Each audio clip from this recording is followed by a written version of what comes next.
हुरडा पार्टी ते पण चिक्कूच्या बागेत. एक दिवसाच्या पिकनिक साठी बकासूर एक नंबर असा स्पॉट तुम्हाला सांगणार आहे. पर हेड 300 रुपये आणि कार्टी बारकी असली तर त्यांना 200 रुपये. कोमाजी रिसॉर्ट म्हणून आहे इथं काय काय मिळते आपण बघूया. म्हणजे एक दिवस फॅमिली सोबत चिक्कूच्या बागेत निवांत वेळ घालवा. पहिला आल्याला आपला कुठल्या फळाचा शेक पाहिजे तो शेक इथं देते. त्यानंतर कांदा भजी वडा ते असतोय त्यावर बुकना पाडायचा. हे पॅकेज मध्ये 300 मध्ये काय काय मिळणार हे सांगालोया. सकाळी 9 ते 2:30 आणि संध्याकाळी 7 ते 10 अशी टायमिंग असते. चेंज म्हणून खूपच चांगला आहे. छोटीशी पिकनिक म्हणून आम्ही आलतो वेळानं म्हणून हुरडा काय आम्हाला मिळाला नाही म्हणून नाश्त्यापासून चालू केले. आणि इकडे डाळ खरडा वेगवेगळ्या प्रकारच्या चटण्या गुलाबजामुन पिठलं आणि मस्तपैकी वांगे मसाला. इथं मस्तपैकी चुलीवरती चपाती भाकरी व्हायला लागल्या. आणि योगा रस्ता नाही मसूरची आमटे. एक नंबर सगळं रिलॅक्स. हुरडा पार्टी हुरडा पार्टी एक नाद करायचं नाही.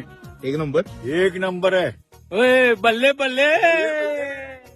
असं ग्रुप नाही तर फॅमिली सोबत यायचं. इथं करावके ते संगीत खुर्ची बिर्ची असलं काय काय लय काय काय. लास्टला शुद्ध शाकाहारी असं भरगतच आपलं ताट मिळते. व्हेज नळकुंडा पण आहे यात शेवगा फ्राय. जेवण जबरदस्त क्वालिटी होती आणि इथं एवढं भारी वाटत होतं की मी जेवता जेवता झोपलेलं कंप्लीट मध्ये राहून. आणि गिजगारायचा सुगंध असला सुटलेला का डोकं फिरलेलं मग काय असं सगळं एकदम मिक्स करून वडकाम करायला. या भातात असं मिक्स करून एवढं भारी लागत होतं नुसतं खाऊ वाटत होतं. आता व्हेज लोकांसाठी पण बकासूरनं चांगला पॉईंट दाखवला. आता लवकर मागं लागायचं नाही. व्हेज दाखवा व्हेज दाखवा. आयुष्यातला एक दिवस निवांत जगण्यासाठी एक दिवस इथं नक्की भेट द्या.